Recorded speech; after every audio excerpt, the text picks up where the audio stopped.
Des trous dans la raquette, ils sont pas nouveaux, ces fameux trous, tout le monde les connaît. Je veux dire, à partir du moment où, de toute façon, vous faites partie de détenus, entre guillemets, médiatiques, quel que soit finalement votre nom, votre fonction, etc., etc.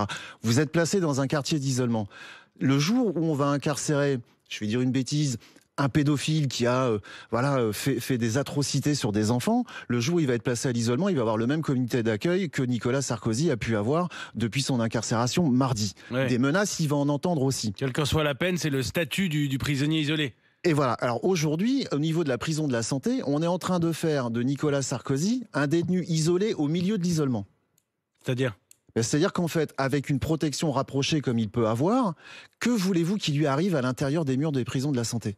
Ça ne peut pas vous aider un peu de renfort ? Mais c'est simplement pas que ça va de nous travailler aider. entre deux simplement que organes de la quelque part, fonction publique. en plus du profil médiatique de Nicolas Sarkozy, on se retrouve également à avoir à prendre en charge, qu'on le veuille ou non, 2 policiers armés à l'intérieur d'un établissement pénitentiaire, sachant que les armes ne sont pas autorisées en détention. Je voudrais qu'on s'arrête un instant dessus. Derrière, attendez, je termine parce que la précision est importante. Et que derrière le fonctionnement d'un établissement pénitentiaire, c'est bien particulier. Le fonctionnement d'un quartier d'isolement, c'est bien particulier. Et ceux qui sont rompus à ce type d'exercice, ce sont les personnels pénitentiaires et non les policiers. Aujourd'hui, nous qui gérons au quotidien des terroristes, des narcotrafiquants, des gens du crime international, des pédophiles, des psychopathes, des sociopathes, des gens atteints de pathologies psychiatriques lourdes. Et aujourd'hui, on nous dit qu'on n'est pas capable de prendre et d'assurer la sécurité d'un ancien président de la République. Mais de qui se moque-t-on ? On est bien capable d'aller prendre des balles à un péage, à un Carville. Et aujourd'hui, on nous dit ça ? Non.